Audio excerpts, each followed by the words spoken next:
وی حلیمی یوزل دالا پیغمبر گس سینې ته واچول خو یې بنده کپی نس یا سموده بس ډېرې تجربې پې وکړې لیکن دغه سړک سینې پې بې نو علما پکې نکته لیکي چې په دې ورکوټوالي کې چې د میاشتو الله پاک د نبي علیه السلام په ذهن کې دا ورچولې وه چې ګوره پردی حق به نه خورو دا ښې اړه به دا ستا حق دی او دا که سړکه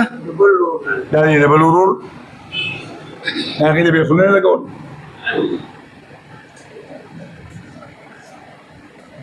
نو چې څنګه دا نصاره دې ښځې او دې خاوند ولیدله که نه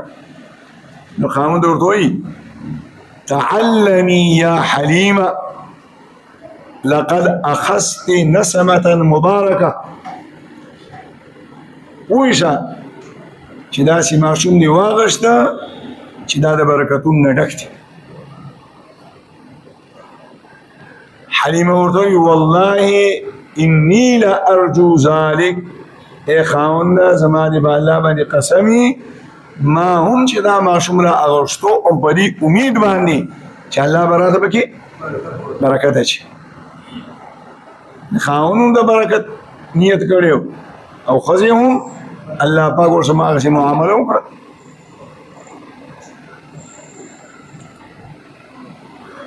نورو زنانو خو ماشومان راواغېسته قافله تیاره شوه او مخکې لاړې او حلیمه خو په ټولو کې اخرې کې وه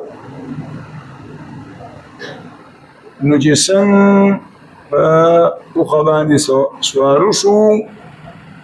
ښځه خاوند دواړه ماشومان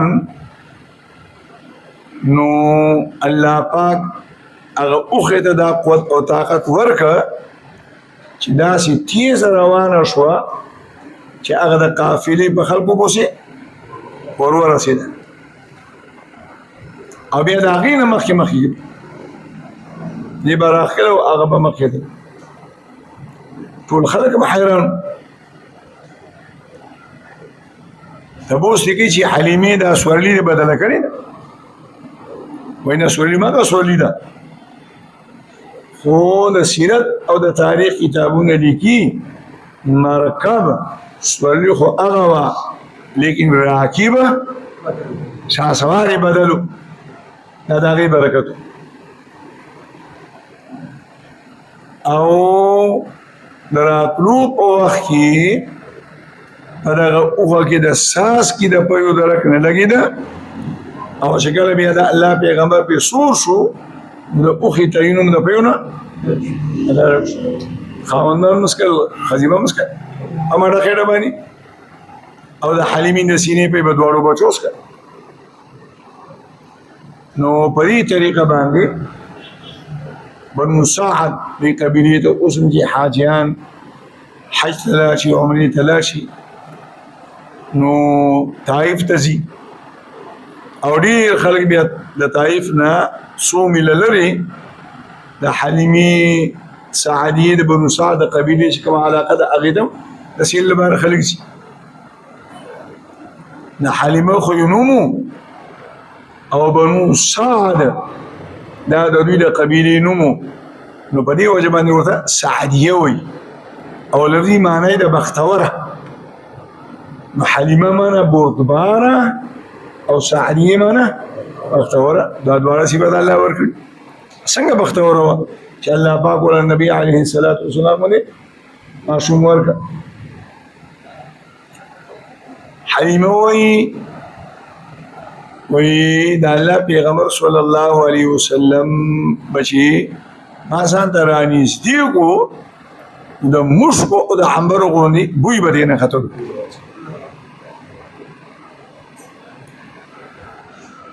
او دا یقیني خبره ځکه چې وروسته مسله راځي د بخاري شریف حدیث دی د نبي علیه السلام بدن خوسه کې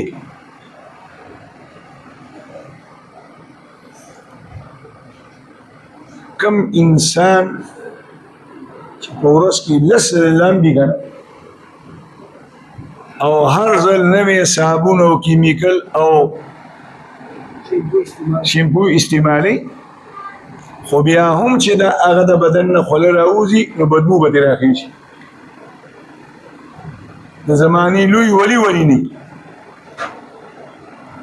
او د محمد رسول الله صلی الله علیه وسلم د بدن نه به د خولې کم ساس کې راووتلو نو د هغې نه به د مشک او د عنبرو بوی راختو انس رضی الله تعالی عنه د الله د پیغمبر لس کاله خادم پاتې شوی دی د بلوغ نه وړاندې هم او د بلوغ نه بعد هم او هغه قسم کوي چې د نبی علیه الصلاة والسلام د بدن مبارک په خلو کې کما خوشبو ما به محسوسوله د دنیا په هیڅ یو خوشبو کې داسې ښایسته بوی ما نه ولیدلی د 2 کالو پورې حلیمې د الله پیغمبر ته پی ورکړه د پویو موده یا 2 کاله ده یا 2.5 کاله ده یا 3 کاله ده دا 3 قوله دي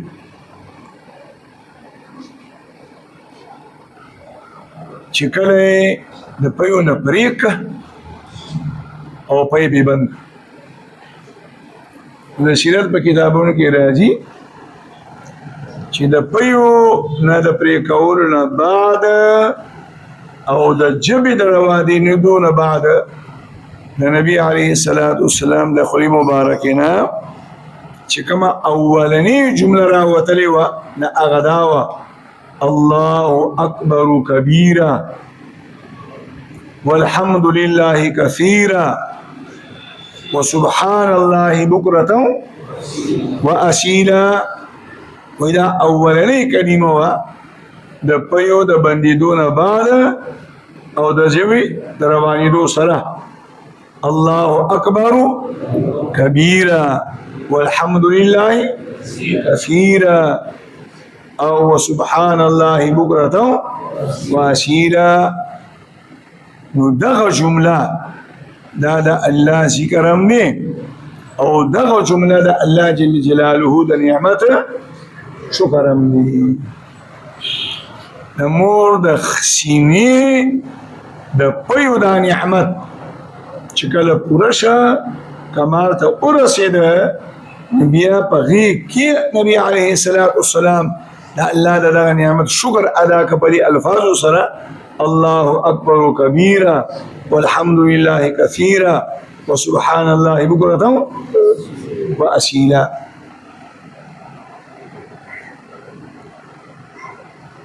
د نبی علیه الصلاة والسلام خپل ذاتی نوم غسو محمد او دویم نومي احمد او درې نومونه نومي ماحي حاشر او عاقب دا مشهور نومونه دي د نبی علیه الصلاة والسلام صفتی نومونه خو ډیر زیات دي قرآن دې نه ډک دی او د نبی علیه الصلاة والسلام اسم کنیت دا د عربي اصطلاح ده د پلار یا د مور یا د زوی په وجه باندې چې کوم نوم ایښودل کېږي نه د اسم کنیت وایي د الله د پیغمبر 2 اسم کنیتونو یو ابوالقاسم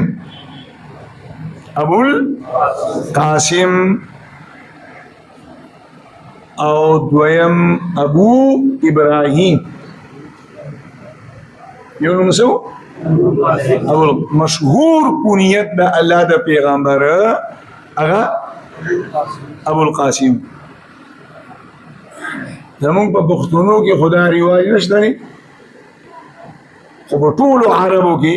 اوس هم دا رواج دی چې د پلار خپل نوم وي لیکن دې ځان په خپل نوم سره نه مشهوري په زامنو کې د یو زوی په نوم سره ځان څه کی مشهور کی ابو فلان ابو د فلانی پلار د فلانی پلار د فلانی پلار او بیا اکثر چې کوم یا کشری زوی ایا مشری زوی هغې سره نو د نبی علیه السلام په زامنو کې د یو زوی نوم قاسم نو د قاسم د نوم په وجه سره به الله پیغمبر ځان ته څه وي ابوالقاسم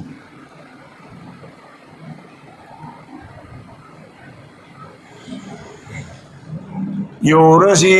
نبی علیه السلام د مدینې منورې په یو لاره کې روان یو صحابي بل صحابي دا आवाज وکړو یا ابا القاسم یا ابا القاسم اے د قاسم پلاره نو نبی علیه السلام دا خیال وکړي چې کلمات وایي نو د الله پیغمبر مخ راته وکړ نه هغه صحابي وي یا رسول الله صلی الله علیه وسلم زما مقصد ته نه وي زما مقصد هغه بلکې سودا غنوم ابو القاسم کونیت نو دغه ورځې نه بعد بیا نبی علیه السلام صحابه کرام منع کړه چې څوک به ځان ته د ابو القاسم کونیت نه کړي څه زمانې پورې څه مودې پورې دا حکم بیا چې کله د ابو القاسم په دې نوم سره د الله پیغمبر دومره مشهور شه چې بیا به د ابو القاسم ټکي چا اورېدو نو فورا به ذهن د الله پیغمبر طرف ته تلو نو بیا دا حکم د الله پیغمبر منسوخ اجازه یې ورکړي چې بس هر څوک ځان د نوم ایښودی شي او دویم کونیت یو ابو ابراهیم دا هم د نبی علیه السلام زوی دی نو ټول زامن او لونه د الله د پیغمبر د خدیجې نو او ابراهیم دا د ماری قبطیه د خېټې نو او د نورو بیبیانو د الله پیغمبر بچینو یو ورځ نبی علیه السلام ناستو جبريل علیه السلام راغ او ورته فرمای السلام علیک یا ابا ابراهیم السلام علیک یا ابا ابراهیم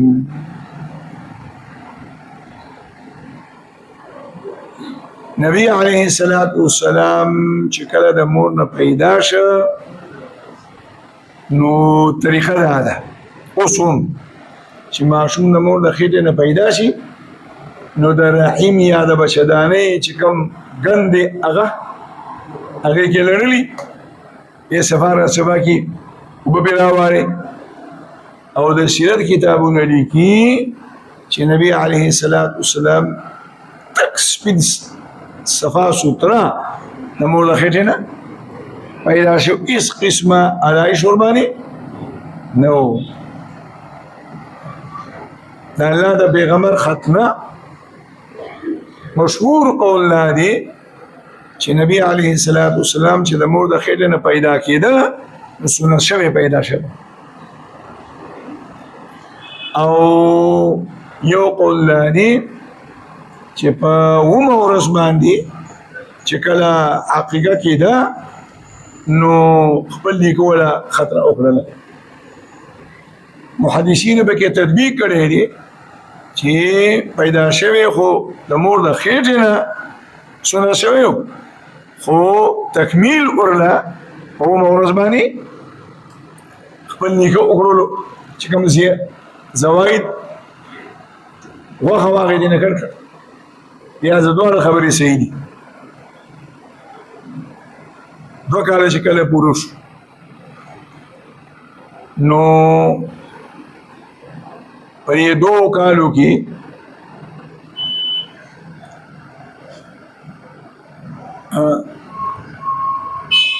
حلیمه خپل امانت مکی مکرمه ته واپس راوړلو. په دغه زمانه کې په مکه مکرمه کې یو وبایي مرض راغلی لکه نعوذ بالله اوس موجوده زمانه کې د ډینګي وبایي مرض چې راوړو نو امینه ته وایي چې چونکه مکه مکرمه کې موجوده زمانه کې وبا ده نو دا ماشوم څو وخت بار نور ماته وسپاره هغه هو انکار وکړو لیکن بیا حلیمه ډیر زیات اصرار وکړلو نو د حلیمه په اصرار سره او بل طرف ته دایره شي اسینه وبا شي ته د متاثر نشي نه ولا وسپارلو د حلیمه د ځان سره ویوړلو 2 کاله نورې مساعدلو نو ټوټل څو کاله 4 کاله چې د منډو رامنډو شو نو د خپل رضاعي ورور سره به چې کوم ځای کې به رمه سرېده نو هلته به تلو راتلو. په دغه زمانه کې د بنو سعد په علاقه کې قحط راغلی چېرته هم د شین بوټي درک نه لګېده ټولو خلکو به رمې بوتلې د عربو اوس هم رمې دي او د هر چا رمه به چې ماښام راتله خېټې به یې تشې وې د پویو درک به پکې نه لګېده او د حلیمې د رمې ټولې شیلې ګډې خېټې به هم ډکې وې او د پویو نه به هم ډکې.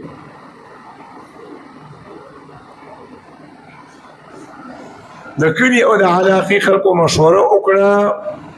چې په کوم ځای کې د حلیمې خلک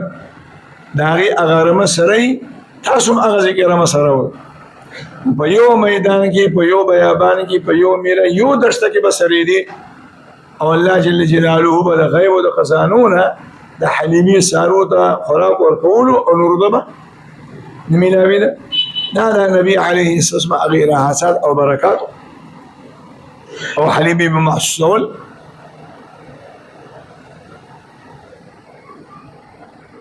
یو ورځ د خپلې خور شیما رضاعي خور یې وه د هغې سره بهر وتې نو مور به ورته اکثر دا وي چې ماشوم به ګورې لرې نه بوسي یو ورځ لرې تېرې مور یې ډېره زیاته پریشانه وه ورپسې لاړه نو سخته ګرمي وه حلیمه د خپلې لور ته غوسه شو ما درته ویلي مو دا ماشوم به لرې نه بوسي ګرمي ده لور دی وایي مورې لور دی ګرمي ده خو زما او زما د دې ورور په سر باندې لور نه دی لګېدلی چېرته به چې مونږ تلو راتلو نو زموږ د سر د پاسه به وریځ تاوېده را تاوېده نو دې ارهاسات او هغه برکات وایي چې د نبوت میلاوېدو نه وړاندې الله پاک د نبي علیه السلام مبارک ښکاره کول چې کله عمر 4 کالو ته ورسېده بیا یو ورځې د خپل رضاعي ورور سره تلی و رمه یې سروله میکایل او جبرائیل علیه السلام راغله راسیملولو سینه یې وله سیرې کړه زړه یې وله را اوښکلو ابریشنه وله وکړه د دې واقعې نه بعد بیا د حلیمې سره یاره پیدا شوه او بیا نبی علیه السلام راوړو خپلې مور ته وسپارلو. ربنا تقبل منا انك انت السميع العليم وتب علينا انك انت التواب الرحيم.